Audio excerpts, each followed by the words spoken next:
ওহ বাবা রে বাবা, মানুষটাকে কত করে বলি রান্নাঘরের চালটা লাগিয়ে দিতে, কিন্তু আমার তো কোনো কথাই যেন তার মাথায় ঢোকে না। এই রোদে বসে কি রান্না করা যায় নাকি?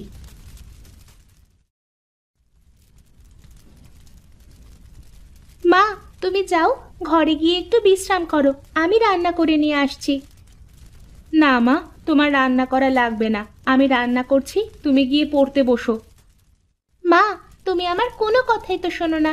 তুমি জানো না রান্না করতে আমার কত ভালো লাগে। তোর জিদের সাথে তো আর পারা যাবে না। আয় আয়, বস, রান্না কর, আমি ঘরে গিয়ে একটু বিশ্রাম করি। রান্না প্রায় হয়ে এসেছে, খুব বেশি জাল দিস না, তাহলে কিন্তু পুড়ে যাবে।